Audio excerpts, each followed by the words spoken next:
Бәріңізге ассалаумағалейкум. Ресей әскері Украина азаматтарын жауыздықпен өлтіріп жатыр. Осы жаңалықты сіздер осы видеодан ғана көре аласыздар.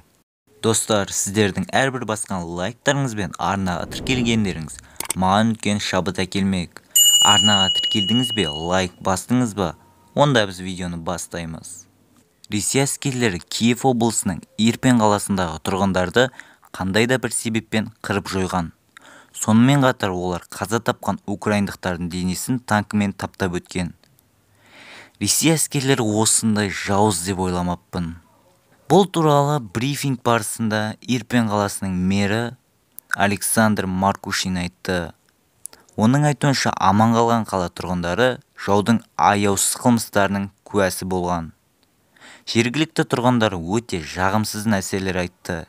Оларды ажыратқысы келді. Ерлерді бөлек, әйелдерді бөлек. Бірақ адамдар жасырынып жүрді. Ресей әскерлері адамдардан телефондарын алып, толығымен тінтіген. Олар бұны украиндық әскерлерге ресейлік техникалар қайда жүргенін ескертіп қоймас үшін жасаған. Ресейліктер ұнатпаған адамдарын атып өлтіріп тастаған. Қазірдің өзінде бұл қылмыс. Бүгін біздің топ қаза тапқан тұрғындардың денесін шығарумен айналысты. Біреулерге ұнамауы мүмкін. Дегенмен мен бұл ақпаратты айтпай тұра алмаймын, деді Маркушин. Қазіргі жағдайда тілге тиек еткен Ирпен мэрі қала 100% біздің әскердің бақылауында, деді. Сонымен бірге ол тұрғындарды әлі оралмауға шақырды. Өйткені басқыншылар елді мекенді үздіксіз атқылап жатыр. Бүгінгі күні Ирпенде әлі де қауіпті. Бізді Буча, Вертел аудандарымен үнемі атқылауда. Қала үнемі град, минометтерден, ауыр артиллериядан, танктерден және атқыштардан зардап шегуде. Бірақ периметрді толығымен біздің әскерилер бақылап отыр. Ал Ирпенде ресейлік басқыншылар жоқ, деп түйіндеді Маркушин. Бұған дейін хабарлағандай, Украина әскерлері Ирпенді Ресей әскерінен азат етті. Қазір олар Украина қарулы күштерінен толық бақылауында.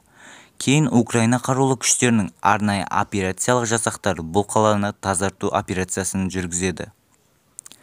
Еске салсақ, Ресей президенті Владимир Путин Донбасс республикалық басшыларының үндеуіне жауап ретінде арнайы әскери операция жүргізу туралы шешім қабылдап Украинаға қарсы соғыс жариялады. Алайда Ресей басшысы Мәскеу жоспарында Украина аумақтарын басып алу жоқ екенін айтқан болатын. 2 наурыз күні таңертеңгі жағдай бойынша Ресей әскері 1840 адамнан айырылды. Сондай-ақ 60-тан астам ұшақ пен тікұшақтан, 762 бронетранспортер, 85 артиллериялық жүйе және басқа да көптеген техника жойылды. 28 ақпандағы жағдай бойынша 352 бейбіт тұрғын, оның ішінде 16 бала қаза тауып, 2040 адам жарақат алған. Осымен видеомыз аяқталды достар. Видео ұнаған болса лайк басып арнаға тіркелейік. Қош, сау болыңыздар.